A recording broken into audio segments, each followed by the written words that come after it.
Hello बच्चों, magic math में आपका स्वागत है। आज हम एक्सरसाइज 8.1 का क्वेश्चन नंबर 1 करेंगे। लेकिन आप लोगों को पता है, आप लोगों को इससे पहले ट्रिग्नोमेट्री का इंट्रोडक्शन क्लास करवाया गया है। आप प्ले लिस्ट में इंट्रोडक्शन क्लास को देख लें, उसके बाद से फिर यहाँ पे देखेंगे तो मज़ा आएगा। लेकिन हम कोशिश करेंगे जो अगले सेशन को नहीं देखे हैं वो इस सेशन को देख के कुछ समझ पाए, है ना। चलिए देखिए देखिए यहाँ पे फर्स्ट क्वेश्चन में एक्सरसाइज 8.1 में बताया गया है क्या, ट्रायंगल ए बी सी में जिसका कोण बी समकोण हो। ठीक है, तो देखिए जब भी हम देखते हैं कि जैसे मान लीजिए कि ट्रायंगल ए बी सी है ना। और यदि देखिए ए बी सी में बीच में कौन आ रहा है, बी आ रहा है, तो वही क्या होगा, मेरा समकोण का एंगल होगा। जैसे देखिए हम ट्रायंगल बना रहे हैं, जैसे एक ट्रायंगल बनाए, ठीक है, तो बी को सबसे पहले हम यहाँ फिक्स कर देंगे एक समकोण के जगह पे। ठीक है, लेकिन बहुत सारे बच्चों का ये कन्फ्यूजन रहता है, ए बी सी में वो बी को कहाँ लिखे, ए को कहाँ लिखे, सी को कहाँ लिखे। लेकिन आज हम आपको बता दिए कि ए बी सी अगर जैसे मिल गया है तो ए बी सी में जो बीच में है वही कहाँ लिखाएगा, समकोण में। जैसे मान लीजिए फॉर एग्जाम्पल एक्स वाई और जेड लिखा हुआ है, तो बीच में कौन आ रहा है, वाई आ रहा है। तो यहाँ पर लिखेंगे हम, तो कैसे लिखेंगे, पहले वाई लिख लेंगे और एक्स और वाई में से आप कहीं पे भी किसी को पुट कर सकते हैं। ठीक है, यहाँ जेड हो गया, यहाँ एक्स हो गए, चाहे तो आप यहाँ पे एक्स कर लेंगे या तो यहाँ पे क्या कर लेंगे, जेड कर लेंगे, कोई दिक्कत नहीं।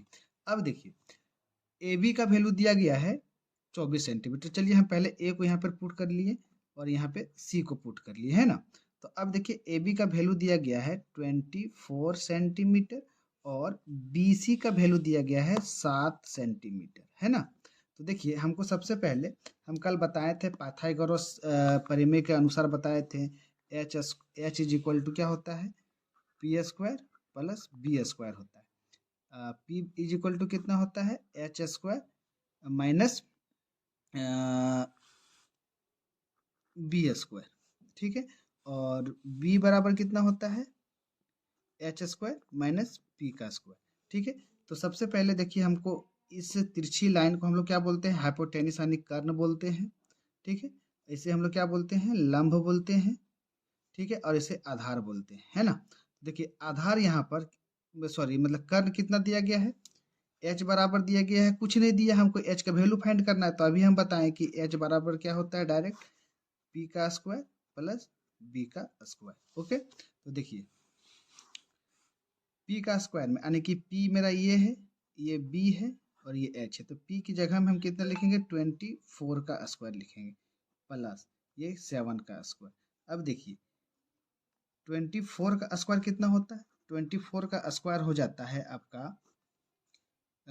256, 200 नहीं सॉरी 50 कितना होगा, निकालेंगे 24 इंटू 24 को क्या कर देना है, मल्टीपल कर देना है। तो मल्टीपल कीजिएगा तो इसका आंसर कितना आएगा, 576 आएगा। तो हम यहाँ पर लिखेंगे 576 प्लस 7 का स्क्वायर कितना हो जाता है, 49, है ना। आपको कुछ स्क्वायर आने की 1 से लेकर 20 तक का स्क्वायर वैल्यू याद रखना पड़ेगा और स्क्वायर रूट भी। अब इसको प्लस कर देंगे दोनों को, तो प्लस करने से कितना हो जाएगा, ये हो जाएगा 625 हो जाएगा। अब देखिए रूट अंडर 625 और इसका वैल्यू कितना होता है, 25 होता है। कितना होता है, 25, यानी कि एच इज इक्वल टू कितना मेरा निकल गया, 25। अब देखिए क्वेश्चन, अब हम लोग क्वेश्चन पे आते हैं। तो क्वेश्चन में हम लोग को बोला गया है find the value of sine A, और क्या बोला गया है, कॉस ए, है ना। तो देखिए यहाँ पर थोड़ा सा समझने लायक बात है, मैं फिर से समझाने का प्रयास कर रहा हूँ, आप लोग समझिएगा। जैसे देखिए ये है एक समकोण त्रिभुज, ठीक है। जैसे मान लीजिए हम इसको ए माने थे, इसको बी माने थे, इसको सी माने थे, ठीक है। तो देखिए यदि हम ए में खड़े हैं, ए में खड़े हैं मतलब यहाँ साइन ए का मतलब क्या है कि हम ए में हैं, है ना। और ए से हम जो भी सामने देखेंगे तो वो मेरा क्या हो जाएगा, लंब हो जाएगा। लेकिन आप बोलिएगा, आप बोलिएगा कि आप इसे सर आप इसे लंब मान लिए हैं, इसे आधार मान लिए हैं, तो ओरिजिनल रूप में ऐसा ही होता है। लेकिन कभी कभी आपको क्वेश्चन में घुमावदार मिलेगा। अगर जैसे मान लीजिए साइन ए मिल रहा है तो हम साइन का सामने वाला भुजा क्या हो जाएगा, लंब हो जाएगा, और इसका अपोजिट जो साइड है यानी ये वाला साइड है ये आधार हो जाएगा। कर्ण हमेशा फिक्स रहता है, ठीक है। तो साइन थीटा का वैल्यू यानी साइन ए का वैल्यू निकालना है हमें और कॉस ए का वैल्यू निकालना है। तो देखिए कल हम बताए थे, ट्रिक बताए थे, 2 ट्रिक बताए थे, ठीक है। क्या बताए थे, लाल कक्का, है ना, ऐसे ही आप याद रख सकते हो, ठीक है। लाल कक्का, तो लाल कक्का मतलब क्या होता है, ये लंब है ये कर्ण है, ये आधार है ये कर्ण है, ये लंब है ये आधार है ना। यानी ये हो गया साइन थीटा, ये हो गया कॉस थीटा और ये हो गया टेन थीटा, ठीक है। हिंदी से हम बता रहे हैं, एल फॉर लंब, के फॉर कर्ण, ए फॉर आधार, के फॉर कर्ण, ठीक है। और दूसरा ट्रिक क्या बताए थे, पंडित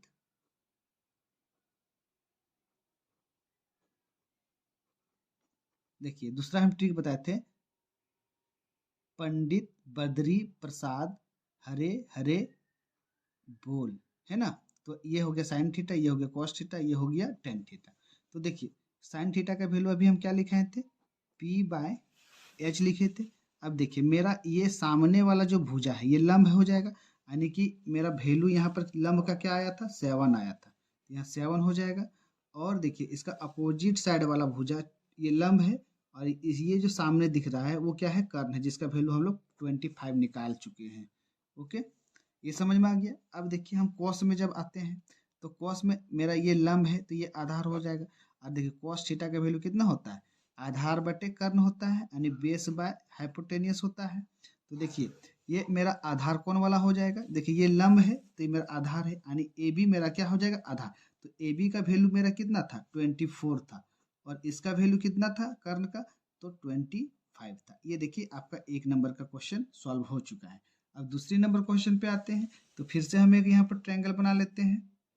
ये क्वेश्चन नंबर 1 का ही 2 नंबर है, ठीक है। इसमें फाइंड क्या करना है आपको, साइन सी और कॉस सी का वैल्यू फाइंड करना है ना। तो देखिए हम इसे बी माने थे, इसे सी माने थे और इसे ए माने थे। ए बी का वैल्यू 24 था, इसका वैल्यू 7 आया था और ये 25 था।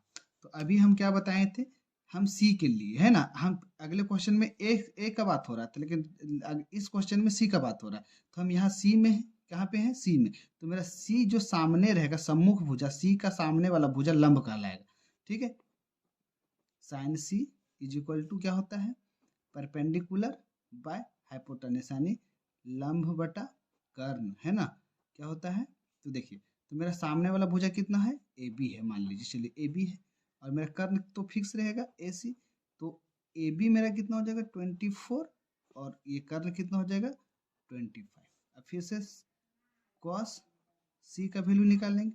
तो कॉस सी देखिए ये मेरा सी है, तो ये सामने वाला बोलने की ये लंब होगा, तो इसका अपोजिट वाला भुजा क्या हो जाएगा, आधार हो जाएगा, है ना। तो देखिए इसका कॉस सी का मतलब कॉस का वैल्यू क्या होता है, बेस बाय हाइपोटेनस, यानी आधार बटा कर्ण होता है, क्या होता है, आधार बटा कर्ण, है ना। तो देखिए आधार मेरा क्या हो जाएगा, ये बी सी हो जाएगा, और कर्ण क्या हो जाएगा, ए सी हो जाएगा, है ना। तो बी सी हम लोग का कितना है, 7 है, और कर्ण कितना है 25।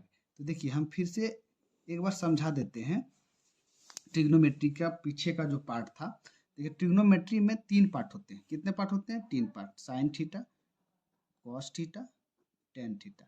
ये देखिए मेन होते हैं, है ना। इसका वैल्यू क्या होता है, पी बाय एच, इसका वैल्यू बी बाय एच, और इसका वैल्यू क्या होता है, पी बाय बी।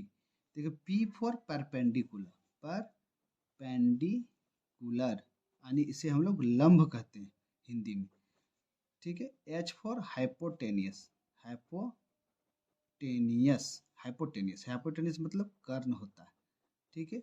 और बी फॉर बेस। तो यहाँ देखेंगे एक समकोण त्रिभुज लेंगे, जो तिरछा रेखा रहेगा उसे हम लोग कर्ण कहेंगे यानी हाइपोटेनियस, और जो ऊपर से नीचे की ओर आएगा उसे लंब कहेंगे, यानी इसे पी से इंडिकेट करेंगे, इसे एस से इंडिकेट करेंगे, इसे हम लोग बेस बोलेंगे यानी आधार, ठीक है। ठीक फिर से हम दोबारा समझाने का प्रयास कर रहे हैं। आप एक ट्रिक, फर्स्ट नंबर ट्रिक याद रखिएगा, लाल कक्का, LAL, लाल लिख लिए, अब कक्का है ना, तो के ए, ठीक है। L फॉर लंब, A for Aadhaar, L for फिर से लंब, ठीक है, K फॉर कर्ण, है ना। तो ये हिंदी में है, ठीक है। तो इसका क्या याद रखेंगे, लाल कक्का, ठीक है। दूसरा ट्रिक क्या था, P/H, B/H और P/B, यानी इसे क्या बोलेंगे, पंडित बद्री प्रसाद, बद्री प्रसाद बोल, पंडित बद्री प्रसाद हरे हरे बोल, ठीक है। अब ये चीज याद रखोगे, ट्रिग्नोमेट्री का सारा नियम याद हो जाएगा। जैसा कि देखिए बच्चों, ये एक्सरसाइज 8.1 था क्लास 10th का, और क्लास 10th का फर्स्ट क्वेश्चन मतलब 8.1 का फर्स्ट क्वेश्चन मैंने समझाया, ठीक है। तो देखिए यहाँ पे कितने क्वेश्चन हैं, 1 से लेकर 11 तक का क्वेश्चन है। आप अगर कोई भी एग्ज़ाम की तैयारी कर रहे हैं, कोई भी बोर्ड से पढ़ाई कर रहे हैं, जैसे मान लीजिए जैक है, बिहार बोर्ड है, यूपी बोर्ड है, किसी भी बोर्ड का है, तो आप वहाँ से ये क्वेश्चन आपको मिलेगा, चाहे वो RS अग्रवाल का क्वेश्चन मिले या फिर RD शर्मा का क्वेश्चन रहे, चाहे CBSE बोर्ड का कोई भी स्टूडेंट हो और वो क्लास 10th में है, तो ट्रिग्नोमेट्री बहुत बहुत इम्पोर्टेंट चैप्टर है जिसे आपको पढ़ना और समझना है। तो आज हम 2 क्लास ट्रिग्नोमेट्री के बारे में दिए, फर्स्ट क्लास में हम इसका इंट्रोडक्शन दिए थे, सेकंड क्लास में इसको हम समझाएं। अगर आपको क्वेश्चन को समझाने के बाद भी समझ में ना आए, तो 2 बार कम से कम वीडियो को देखिएगा, उसके बाद समझ में ना आए तो डिस्क्रिप्शन में मेरा लिंक है, उसमें मेरा कॉन्टैक्ट नंबर है, आप हमसे डायरेक्ट कॉन्टैक्ट कर सकते हैं, ठीक है। ओके, धन्यवाद। मैजिक में मैथ से जुड़े रहने के लिए धन्यवाद। मेरे चैनल को लाइक करें, सब्सक्राइब करें और शेयर करें।